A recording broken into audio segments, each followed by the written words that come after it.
이 시간 주신 하나님의 말씀을 보겠습니다. 신약 성경입니다. 사도행전 말씀입니다. 220페이지에 있습니다. 신약 성경 220페이지 사도행전 19장입니다.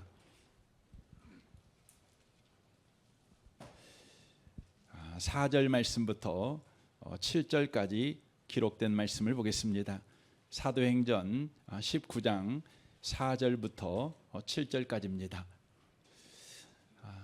기록된 말씀을 같은 목소리로 읽겠습니다. 읽으실 때 하나님의 음성을 듣는 복 있는 시간 되시기를 바랍니다. 읽겠습니다.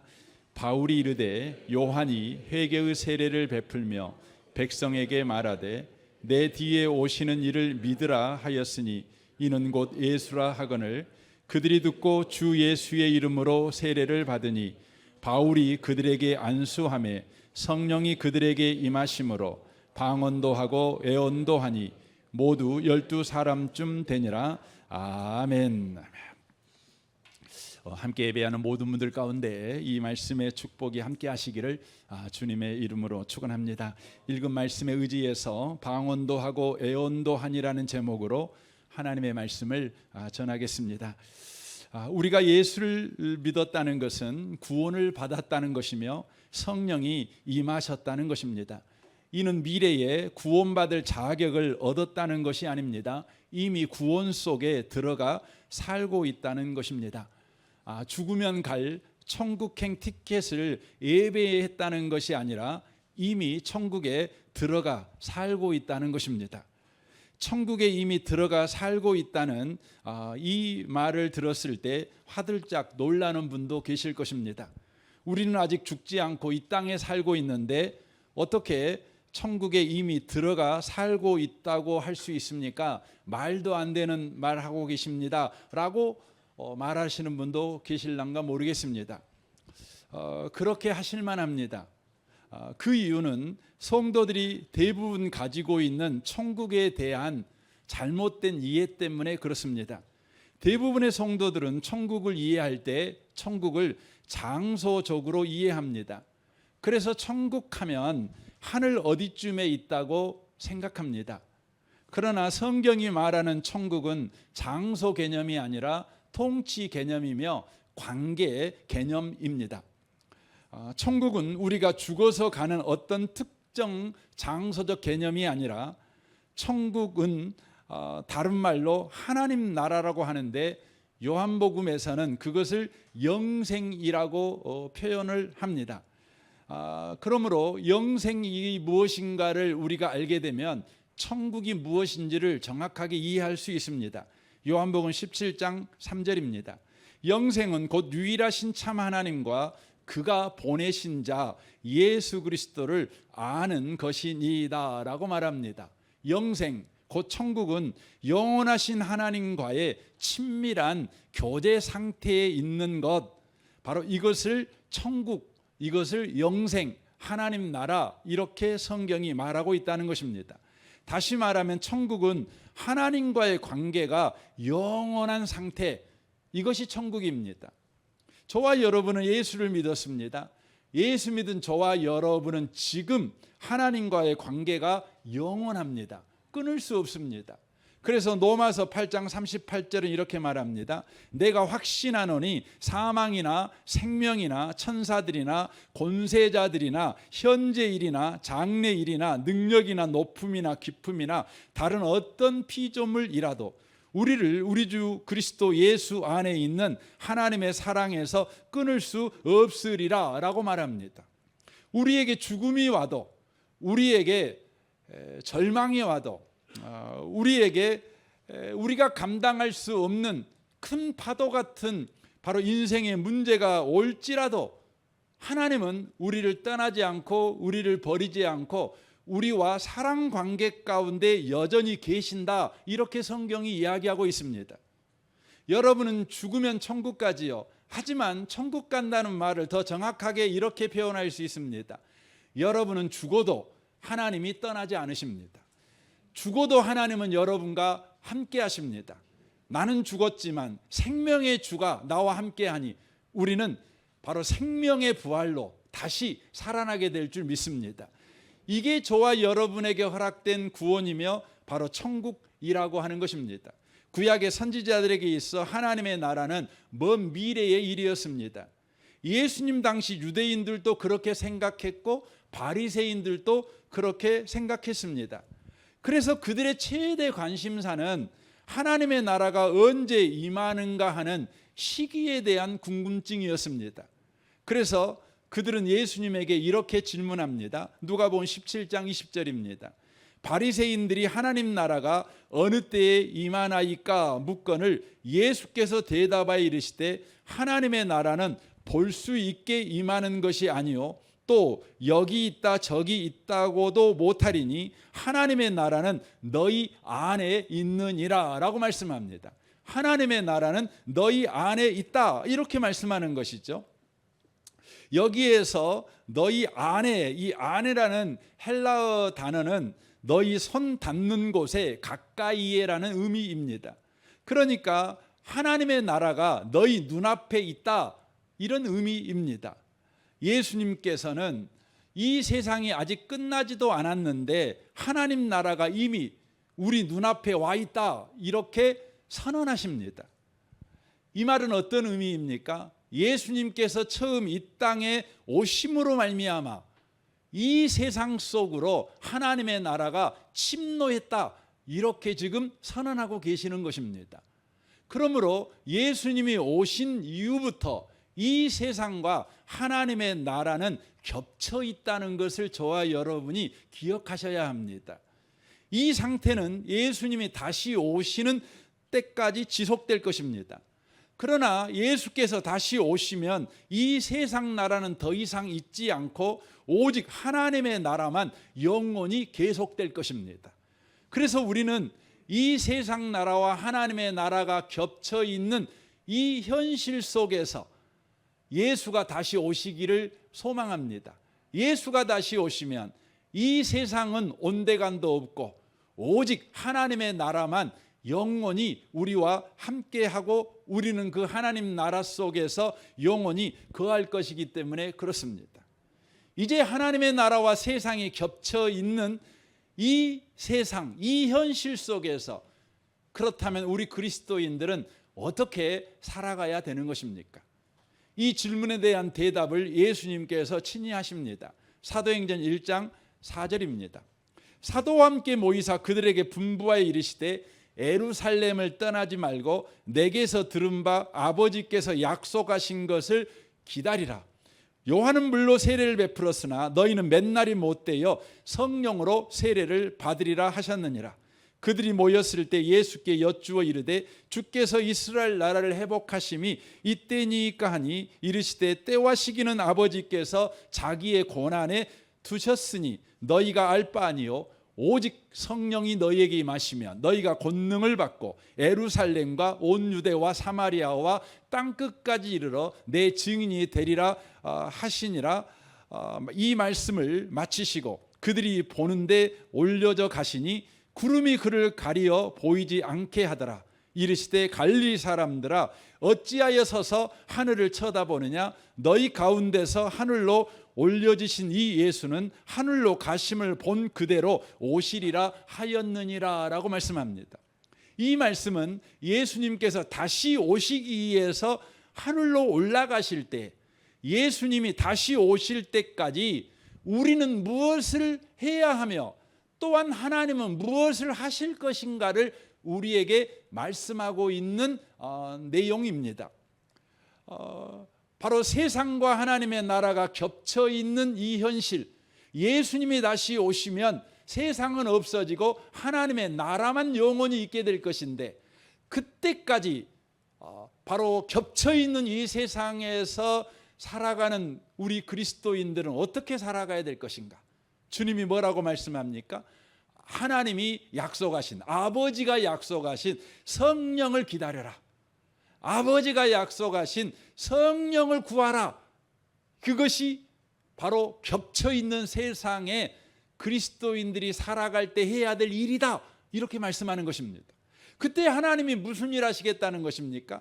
그때 하나님이 하시는 일은 약속하신 성령을 우리에게 주셔서 우리가 살고 있고 또 나아가서 살아야 되는 모든 땅과 영역에서 예수로 말미암아 하나님의 나라가 이미 시작되었다는 것의 증인으로 살게 하겠다, 이렇게 말씀하십니다.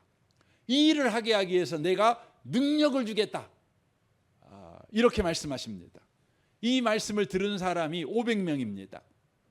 그런데 이 500명 가운데 380명은 예수님의 말씀에 아랑곳하지 않고 각자의 길로 다 가버렸습니다. 하나님의 나라가 이미 임했다고 말도 안 되는 소리 하고 있어. 이 땅은 전쟁이 끝없이 일어나고 기아와 기근이 끝없이 일어나는, 폭력이 난무하는 세상, 눈 뜨고는 살 수 없어 눈을 감아야 겨우 마음의 진정이 되는 세상인데, 이런 세상에 이미 하나님의 나라가 침노했다고 말도 안 돼. 그래서 380명은 떠나버렸습니다. 그러나 120명은 그래, 하나님의 나라가 예수로 인하여 이 땅에 임했어. 우리는 하나님의 나라 속에 살고 있어. 그러므로 이 하나님의 나라를 바로 주님이 약속한 성령을 받아서 바로 세상 사람들한테 전해야 되는 증인의 삶을 살고 싶어. 아버지가 약속하신 성령을 구하자 하고 그들은 성령을 구하기 시작합니다. 그때 그들에게 무슨 일이 일어납니까? 사도행전 2장 1절을 보십시오. 오순절 날이 이미 이름에 그들이 다 같이 한 곳에 모였더니 하오련히 하늘로부터 급하고 강한 바람 같은 소리가 있어 그들이 앉은 온 집에 가득하며 마치 불의 엿처럼 갈라지는 것들이 그들에게 보여 각 사람 위에 하나씩 임하여 있더니 그들이 다 성령의 충만함을 받고 성령이 말하게 하심을 따라 다른 언어들로 말하기를 시작하니라. 그들이 기도했기 때문에 성령이 단순하게 임한 것이 아닙니다. 아버지가 약속하신 대로, 예수가 약속하신 대로 너희들이 할 일은 뭐냐면 아버지가 약속하신 성령을 구하는 것이다.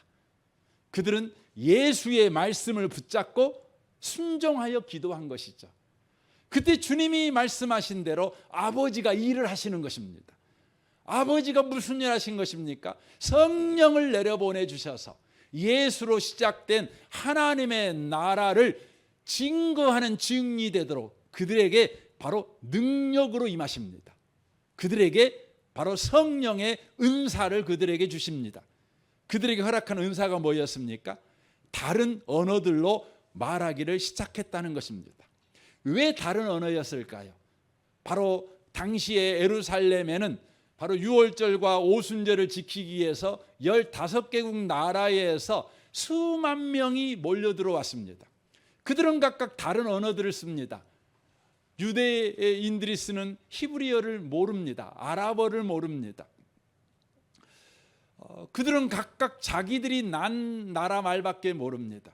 그러므로 그들에게 예수로 말미암아 하나님의 나라가 임했다, 이 기쁜 소식, 이 복음을 신속하게 또 정확하게 전하려면 그들의 언어를 할 수가 있어야 했어요. 그래서 우리 하나님께서 바로 급하게 그들 가운데 그들의 언어를 할 수 있도록 능력을 부어버리신 거예요. 한 번도 그들의 언어를 배운 적이 없지요. 아니, 그들에게는 그들의 언어를 배울 시간도 없고 그들의 언어를 가르쳐줄 선생도 없고 그들의 언어를 배울 만한 돈도 없어요. 그러니 우리 하나님께서 그들의 형편과 사정을 아시고 권능으로 바로 그들에게 다른 나라 말, 애국어를 할 수 있도록 역사해 버리신 것입니다. 오늘 본문 우리가 읽었던 이 사도행전 19장에도 똑같은 사건이 일어납니다. 사도행전 19장 5절입니다. 그들이 듣고 주 예수의 이름으로 세례를 받으니 바울이 그들에게 안수하며 성령이 그들에게 임하심으로 방언도 하고 애언도 하니 12사람쯤 되니라 라고 말씀하십니다. 바울이 예수의 약속을 붙잡고 성령이 임하기를 구합니다. 그러자 하나님이 일하시죠. 바로 성령이 임하게 하십니다. 그러자 그들에게 방언도 임하고 애언도 하는 역사가 일어나게 됩니다. 오늘은 방언에 대해서만 좀 이야기를 하려고 합니다. 성경에서는 방언을 두 가지로 우리에게 소개하고 있습니다. 그래서 바울 사도는 고린도전서 13장 1절에서 이렇게 우리에게 두 가지 방언을 소개합니다. 내가 사람의 방언과 사람의 방언 기억하십시오. 천사의 말을 할지라도 사랑이 없으면 소리나는 구리와 울리는 꽹과리가 되고 라고 말합니다. 바울은 두 가지 방언을 소개하는데 하나는 사람의 방언, 또 하나는 천사의 말입니다. 사람의 방언이라는 건 좀 전에 우리가 나누었던 사도행전 2장에서 한 방언으로 다른 나라 말, 곧 애국어를 하는 능력을 이야기합니다. 천사의 말은 고린도전서 14장 2절에서 말하는 바로 방언입니다. 고린도전서 14장 2절입니다. 방언을 말하는 자는 사람에게 하지 아니하고 하나님께 하나니 이는 알아듣는 자가 없고 영으로 비밀을 말함이라 라고 되어 있습니다. 그러니까 천사의 말은 하나님께 하는 기도입니다. 비밀 기도, 이게 방언이다 이렇게 성경이 말합니다. 이 두 가지 형태의 방언은 목적을 따라 다르게 주어집니다. 천사의 말로 표현된 방언은 하나님과 깊은 영적 교제를 통해서 기도의 깊은 데까지 내려감으로써 개인의 신앙에 유익을 위해서 주시는 성령의 은사입니다. 그러니까 천사의 말, 우리 교회에도요 이 천사의 말을 하는 소위 방언을 하는 분들이 굉장히 많지요. 그런데 이 천사의 말 방언 기도는 모두 다 개인의 유익을 위해서 하나님께서 허락한 은사라는 것입니다. 그래서 고린도전서 14장 4절에 이렇게 말합니다. 방언을 말하는 자는 자기의 덕을 세우고 라고 되어 있습니다. 방언은 자기 덕을 세우라고 하나님이 주신 은사라는 것입니다. 덕이 뭡니까?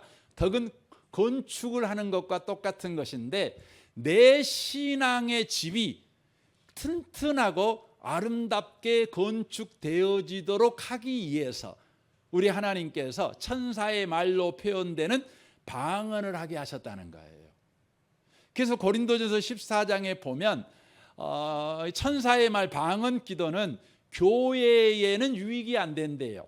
개인적으로 유익이 되는 거죠. 그래서 각자가 신앙 성장, 튼튼한 신앙 생활을 하기 위해서 이 방언 기도를 하는 것을 장려하지만 교회의 유익을 위해서 나 방언 기도해 하고 뽐내는 것을 아주 경계합니다. 여러분 방언 기도는 교회 유익이 사실 안 돼요. 왜냐하면 여러분 교회에 새 가족이 왔는데 여러분이 방언 기도하면 방언 기도 하는 사람도 뭔 말인지 모르잖아요. 근데 듣는 사람도 뭔 말인지 몰라요. 그러므로 인하여서 새로 온 초신자들이 이 교회에 광신자들이 모인 거 아니야? 헛소리하는 사람들이 모인 교회 같아.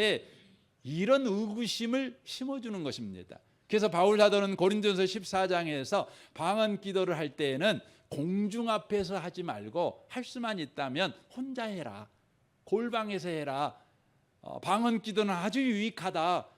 너의 신앙 성장을 위해서 아주 유익한 성령의 은사니까 그거 많이 해라. 1시간도 기도하고 2시간도 기도하고. 그래서 방언 기도하시는 분들은 막 3시간 4시간도 손쉽게 기도할 수 있지 않습니까? 개인의 유익에 그렇게 도움되고 유익하다고 하는 것입니다. 반면 여러분 사람의 방언은요, 여러분 그 천사의 말은 하나님께 하는 말이잖아요. 그런데 사람의 말은 다른 언어를 쓰는 사람에게 하는 말이에요. 정확하고 신속하게 복음을 전달하기 위해서 하나님께서 바벨론 사건의 저주를 풀어서 바로 다른 사람에게, 언어가 안 통한 사람에게 언어가 통하게 허락한 회복의 선물, 성령의 바로 은사라고 하는 것입니다. 오늘 본문에 기록되어 있는 은사도, 방언의 은사도 천사의 말이 아닙니다. 바로 사람의 방언입니다. 이 사건이 나타난 에베소서는 당시에 소아시아의 수도였으며 항구 도시였습니다. 오늘날의 미국의 뉴욕과 같은 곳입니다. 그래서 에베소 지역은 무역과 상업이 발달하여 여러 민족의 수많은 사람들이 출입하는 바로 민족의 도가니, 다민족이 모여 사는 도시가 바로 에베소였습니다. 그러므로 에베소에서 효과적으로 복음을 전하기 위해서는 애국어를 할 수 있는 은사가 바로 필요했던 것입니다. 우리 선교사님들도 그렇죠. 선교사님들 가운데 선교지로 갔는데 보통 기본적으로 선교사님들은 그 나라 언어를 공부를 하고 갑니다. 그럼에도 불구하고 막상 가봤더니 본인이 준비한 언어가 아니라 다른 언어를 쓰는 사람을 만나게 됩니다. 그런데 그 언어를 배울 시간도 없어요. 그 언어를 가르쳐주는 선생도 없어요. 지금 당장 복음을 전해야 되는 것이죠.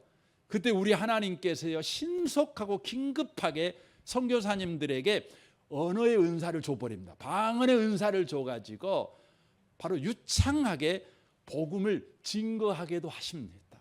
지금 세계 속에서 지금도 일어나고 있는 사건이라고 하는 것이죠. 여기서 알 수 있는 것은 복음을 효과적으로 전달하기 위해서 지금 에베소에는 방언의 은사가 필요해서 방언의 은사를 주셨어요.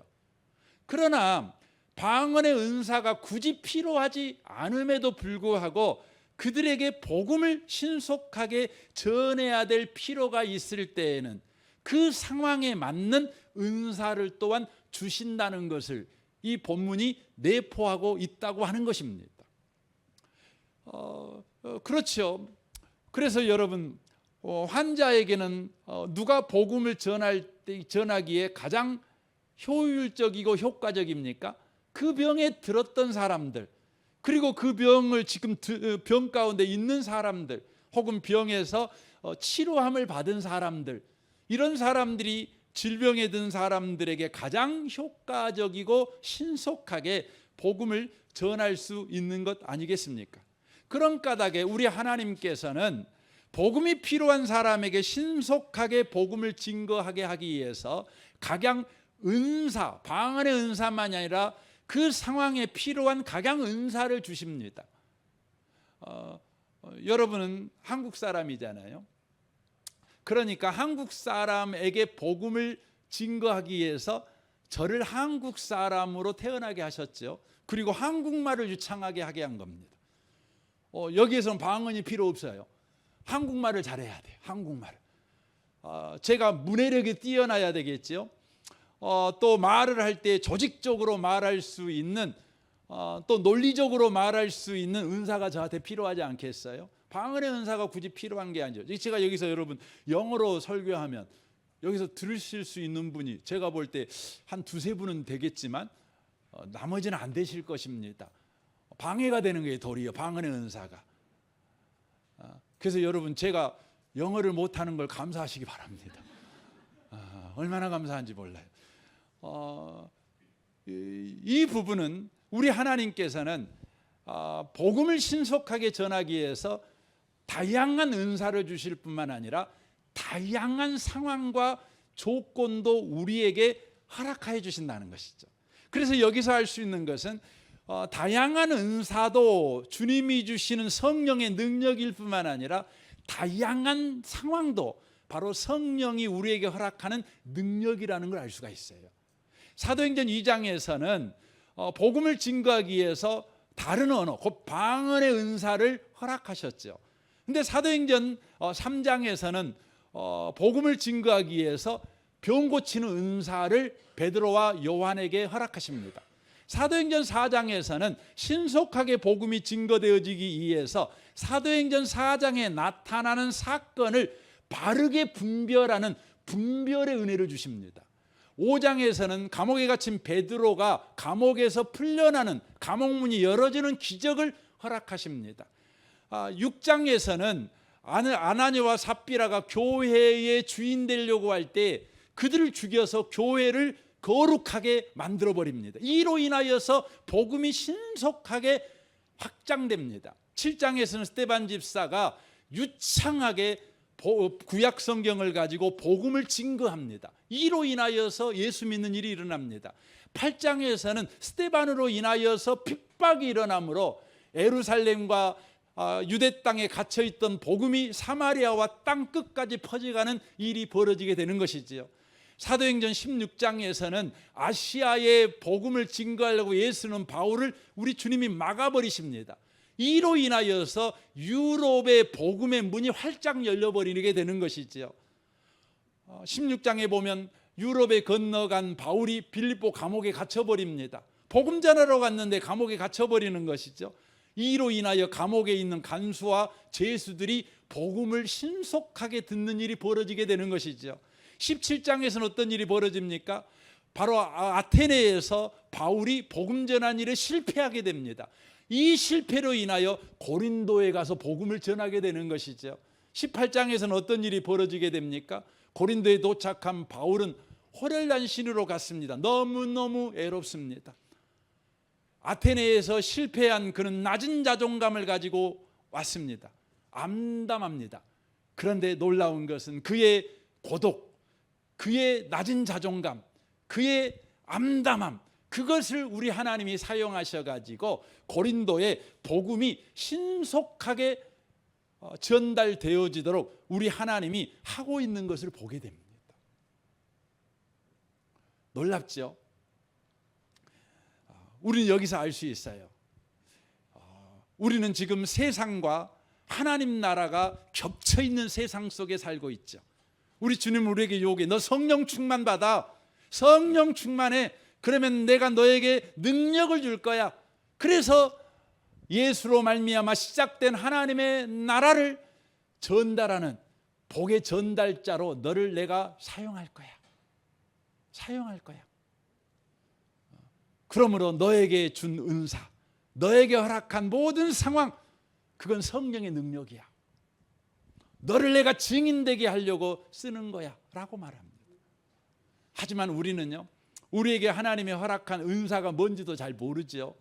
우리에게 허락한 여러 상황과 형편에 대해서는 우리가 원망하고 불평하기에 급급해 살아가는 경우가 많아요. 이걸 성령의 능력으로 생각하지 않아요.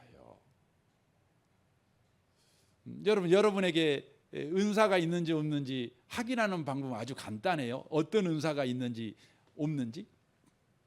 여러분이 은사가 있잖아요. 그러면 여러분이 그 분야에 대하여 불만이 많아요. 불만이 많아요. 여러분 불만이 있는 이유는 뭐죠? 나도 할 수 있다는 거죠. 양이 안 찬다는 거예요. 여러분 할 수 없는 사람들은, 만족하는 사람들은 불만 안 합니다. 불평 안 합니다. 그런데요, 나도 모르는데 내가 할 수 있어요. 난 더 잘할 수 있어요. 그런 사람들은 불평이 되게 많아요. 여러분 어떤 분야에 여러분 불평이 있으세요? 그러면 여러분이 그것에 대해 은사가 있다는 걸 기억하셔야 돼요. 그래서 이제 그만 불평하시고 여러분이 하세요. 여러분이 해보세요. 또 해보고 또 해보고 또 해보시면 하나님께서 내게 성령의 능력을 주셨다. 은사를 주셨다. 이걸 여러분이 알게 될 것입니다. 저는 개인적으로 가장 불만이 많은 게 뭐냐면 다른 목사님이 설교하면 불만이 되게 많아요. 왜 저렇게 설교할까? 불만이 많습니다. 여러분, 여러분이 누군가에게 불만이 있으면 꼭 그런 거예요. 또한 여러분의 상황이 은사라는 거 아셔야 돼요. 근데 우리는 좀 전에 말씀드렸던 것 같이 내게 은사가 뭔지도 모르고 또 내게 주신 상황이 성령의 능력이고 하나님이 내게 허락한 은혜다. 이걸 가지고 복의 전달자의 인생을 살아야지 이런 생각 안 해요. 여러분 그런 인생 살아야 돼요. 그러려면 어떻게 해야 돼요? 우리 주님께서요. 그래서 우리에게 한 가지 요구해요. 너 그런 인생 살려면 이거 너 꼭 구해야 돼. 요구하죠. 고린도전서 12장 31절입니다. 너희는 더욱 큰 은사를 사모하라. 더욱 큰 은사를 구하래요. 사모하래요. 구하래요. 내가 또한 가장 좋은 길을 너에게 보이리라. 너희들이 사모하고 내가 너에게 보여줄 거, 내가 너에게 주고 싶은 게 이거다. 이거 꼭 구해야 돼 하면서 13장이 시작되는 거죠.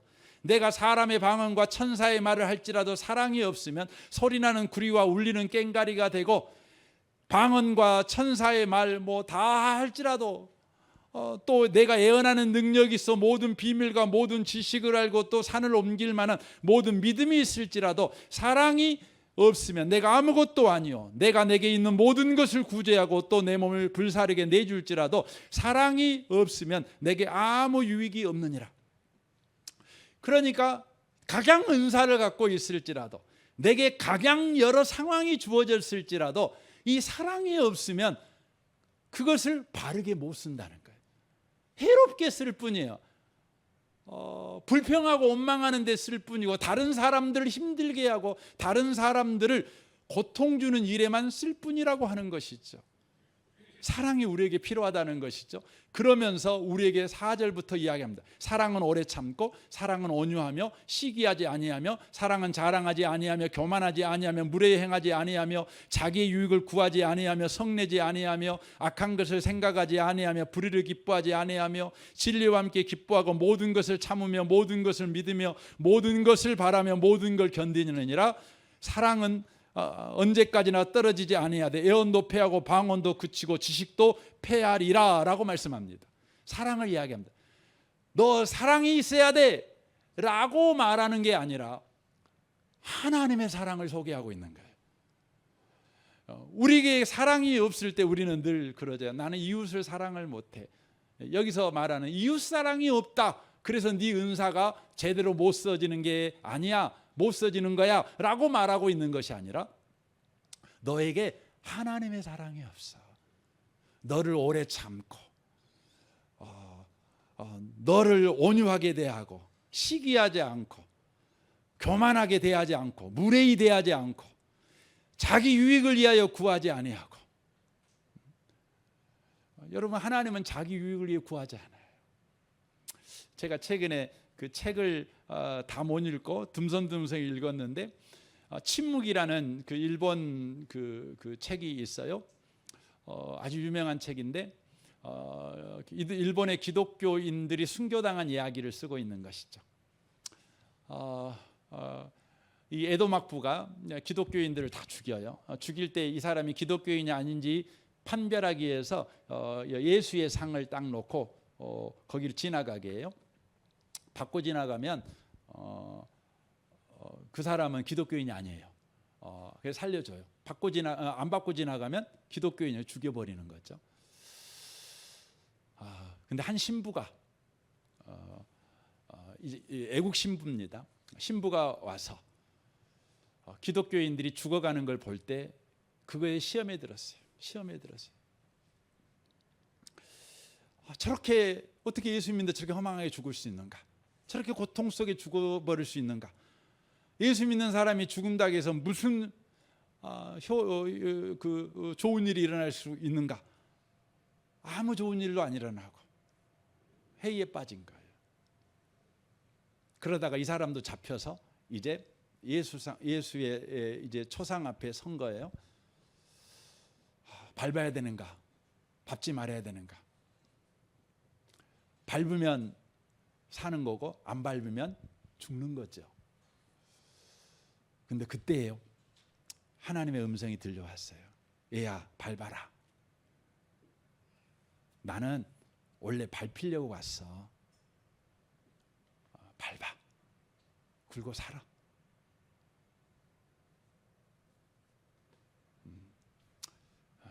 여러분, 우리 하나님은요, 절대 하나님의 유익을 구하지 않아요.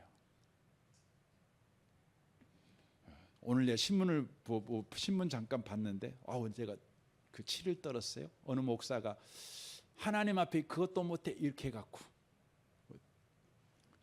그 여자가 결국 자살해 죽었죠.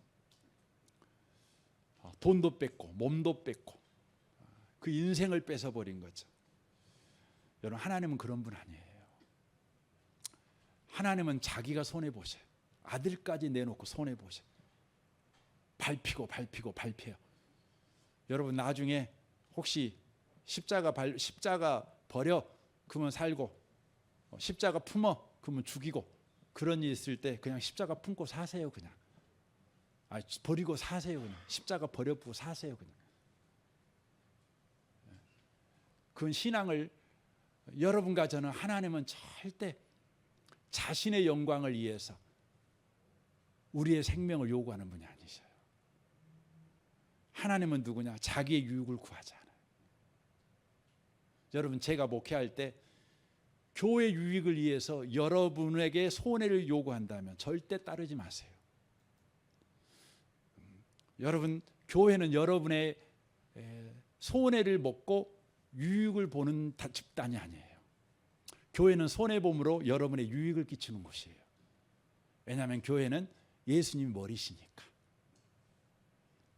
머리시니까 놓치지 마십시오. 지금 바울은 하나님의 사랑을 말하는 것이죠. 모든 것을 믿으며 모든 것을 바라고 모든 걸 우리 주님 우리를 믿어요. 우리를 소망해요. 우리 보 때문에 다 견뎌줘요. 더 견뎌요. 추하지만 더럽지만 견뎌요. 여러분, 우리가 은사를 사용하고 우리에게 여러 상황이 주어졌을 때 우리 하나님이 그것을 성령의 능력으로 주신 거잖아요. 은혜로 주신 거잖아요. 근데 그걸 우리가 제대로 못 써요. 그 이유는 뭐냐면 주님이 나를 그렇게 대하고 있다는 것을 우리가 모르기 때문에 그래요. 그래서 우리는 어떻게 합니까? 우리는 부분적으로 알고 부분적으로 예언하니 온전한 것이 올 때에는 부분적으로 하던 것이 패하리라. 내가 어렸을 때에는 말하는 것이 어린아이와 같고 깨닫는 것이 어린아이와 같고 생각하는 것이 어린아이와 같다가 장성한 사람이 되어서는 어린아이의 일을 버렸노라. 여러분, 하나님의 사랑이 여러분과 저의 심령 속에 살아있지 않으면, 하나님이 나를 어떻게 대하신가를 알지 못하면 내게 어떤 은사가 주어져도요 애들처럼 행동해요. 내게 어떤 환경이 주어져도 얘처럼 그것을 써요. 하지만 하나님이 나를 사랑해요. 오래 참음으로 사랑해요. 자기의 유익을 구하지 않고 밟아라. 그리고 살아남아. 나는 모욕받아도 된다. 나는 업신여김을 받아도 된다. 네가 귀하게 여김받으면 돼. 라는 하나님의 사랑. 그 사랑이 저와 여러분을 압도할 때, 그 사랑을 매일매일 먹을 때 우리는 장성한 사람이 되어서요 우리에게 허락한 은사나 우리에게 허락한 각양 상황과 조건을요 복의 전달자로 사용할 줄 아는 증인된 인생을 살아가게 된다는 거예요. 그래서 고린도전서 14장은 이렇게 시작되지요. 사랑을 추구하십시오. 하나님의 은사를 열심히 구하십시오라고 되어 있습니다. 여기서 사랑을 추구하라는 건 서로 이웃을 사랑하는 걸 추구해라 이 말이 아니에요. 하나님의 사랑을 추구하라는 거예요. 여기서 추구라는 말은요 갈망하라는 의미가 아니라 하나님의 사랑이 원동력이 되어라 이 말이에요. 하나님의 사랑이 원동력이 돼야 돼요. 여러분, 여러분이 교회를 섬길 때요 더 좋은 교회를 만들려고 여러분 교회에 헌신하지 마세요. 여러분 절대 교회를 좋은 교회 만들려고 하지 마세요. 여러분 저를 좋은 목사 만들려고 여러분 저를 섬기지 마세요. 왜 그렇습니까? 여러분 그것이 교회를 망가뜨리고 저를 주눅들게 하는 일이기 때문에 그래요. 여러분 자식을 망가뜨린 이유가 뭐냐면 여러분 자식을 훌륭한 사람 만들려다 보니까 여러분 자식이 망가지는 거예요. 오직 동기는 딱 하나밖에 없어요. 하나님의 사랑, 하나님이 나를 사랑하니까. 하나님이 날 사랑해요. 지근지근 밟혀도 더 밟아라. 나는 너 사랑해. 이 사랑 때문에 여러분 교회에서 봉사할 일 있으면 봉사하는 거예요. 여러분이 저 섬길 일 있으면 저를 섬기는 거죠. 제가요 회개를 참 많이 합니다. 왜냐하면 저는 여러분 성도 여러분을 볼 때마다 더 좋은 성도 만들고 싶거든요. 더 기도하는 성도 만들고 싶고 더 은혜 충만한 성도 만들고 싶고 더 똑바로 신앙생활하는 성도 만들고 싶어요. 이런 동기를 가지고 제가 여러분을 대하잖아요. 그러면 제 마음 안에 분노부터 나요. 화딱지부터 나요. 벌써 13년이나 여러분을 섬겼는데 왜 저 모양이지? 낙심이 돼요. 제가 목회를 할 맛이 안 날 때가 있어요. 왜요? 동기가 잘못돼서 그래요. 동기가. 여러분이 문제가 아니라 내가 문제지요. 내 동기가 문제인 거예요. 하나님이 나를 사랑하는데, 하나님이 나 사랑하니까 오늘도 나는 설교하는 거예요. 하나님이 날 사랑하니까, 나 봐주니까 오늘도 나는 목회하는 거예요.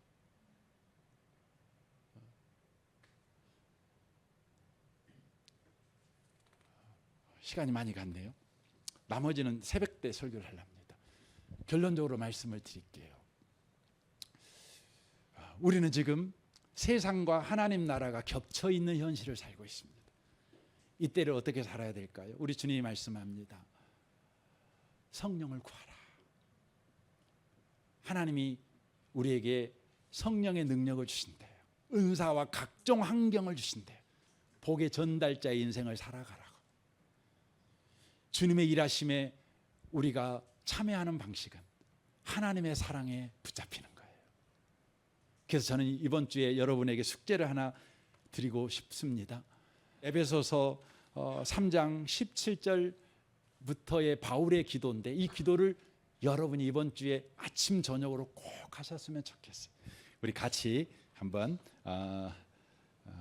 소리를 내어서 우리 같이 한번 읽음으로 기도 한번 했으면 좋겠습니다. 읽겠습니다. 나의 삶이 사랑 안에서 강하여지고 또 깊게 뿌리내려 그리스도의 크신 사랑을 깨닫게 되기를 기도합니다.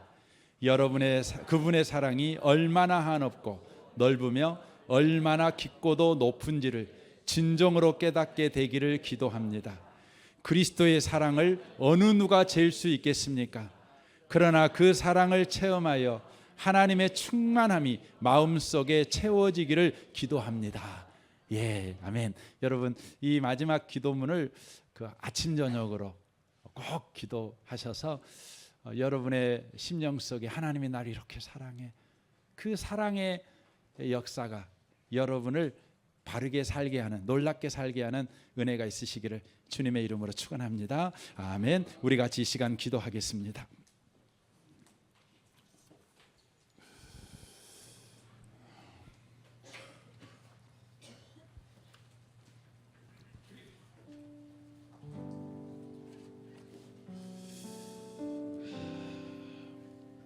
주님은 우리를 사랑하십니다. 주님은 절대 우리에게 자기의 유익을 구하지 않습니다.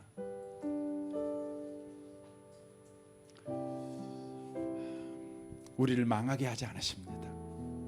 우리를 괴롭히지 않습니다. 우리를 속상하게 만드시는 분이 아니십니다. 우리를 영화롭고 존귀하게 대하시는 분이십니다. 세상과 하나님의 나라가 겹쳐 있는 현실을 살아가는 우리, 예수로 시작된 하나님의 나라를 내 이웃에게 전달하기 위하여 하나님은 우리에게 성령의 능력을 주십니다. 은사도 주시고 각종 환경도 주시고 상황도 주십니다. 주님, 각종 은사와 상황과 조건을 하나님이 허락한 은혜요 능력으로 알고 그것을 참되게 살아내기 위해서, 또 사용하기 위해서 우리로 하나님의 사랑으로 충만케 하는 자 되게 하여 주옵소서. 하나님의 사랑만 동기가 되게 하여 주옵소서. 아무리 좋은 동기도 하나님의 사랑이 동기가 되지 않으면 그건 가짜고, 그건 율법입니다. 우리를 망하게 하는 것입니다. 하나님의 사랑만 동기가 되게 하여 주옵소서. 우리 시간 같이 한번 기도했으면 좋겠습니다. 기도하겠습니다. 오 하나님 아버지, 감사합니다. 은총이 주님, 그렇습니다.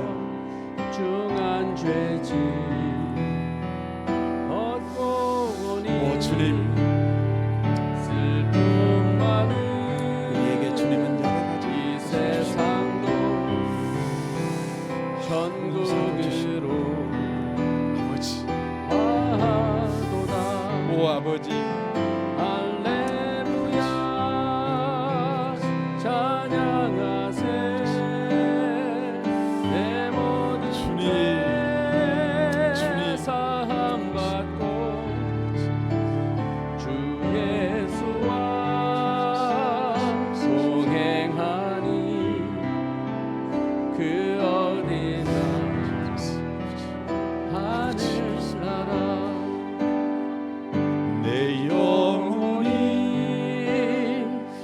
은총 입어 중한 죄지 벗고 보니 슬픔 많은 이 세상도 천국으로 하도다. 할렐루야 찬양하세. 내 모든 죄 사함받고 주 예수와 동행하니 그 어디나 하늘 주의 얼굴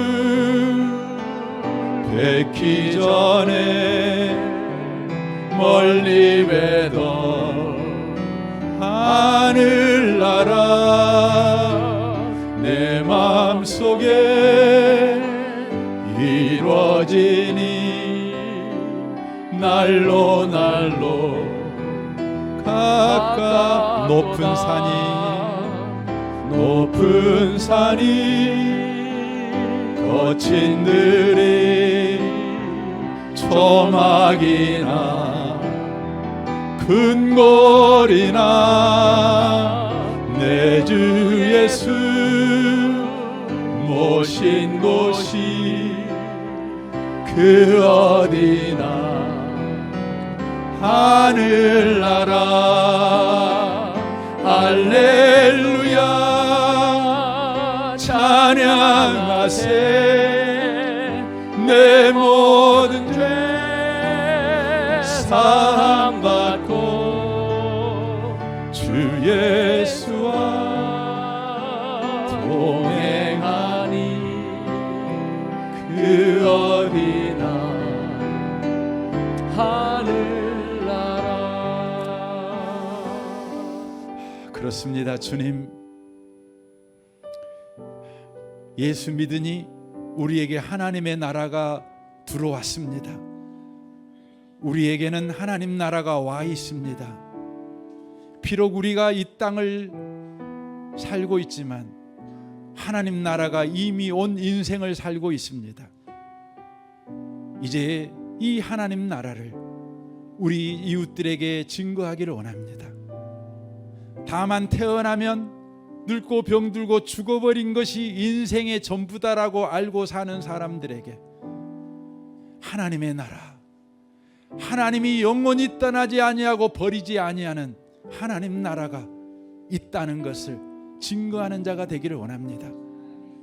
우리 주님은 우리에게 성령의 은사를 주셨습니다. 또 우리에게 각양 환경과 상황을 주셨습니다. 성령의 은사이고 성령의 능력입니다. 이것을 우리가 받았지만 우리는 이것들을 잘못 사용합니다. 내 유익을 위해서만 씁니다. 내 자랑을 위해서만 씁니다. 나의 나라를 만들어내는 일에만 씁니다. 남에게 욕 안 먹는 일에만 씁니다. 하나님이 나를 얼마나 사랑하는지, 그 사랑이 우리 가운데 지금 어떻게 일하고 있는지를 우리가 애면하고 사는 까닭이 그렇습니다. 주님, 하나님의 사랑을 알기를 원합니다. 나를 밟고 너는 살아야지. 나를 버리고 너는 살아야지. 내 영광을 나는 버리고 너를 구했다. 주님의 이 사랑이 우리를 주장하기를 원합니다. 이 사랑의 뿌리를 깊게 내리기를 원합니다. 이 사랑이 얼마나 넓은지, 얼마나 한없는지, 얼마나 깊고도 높은지를 진정으로 깨닫기를 원합니다.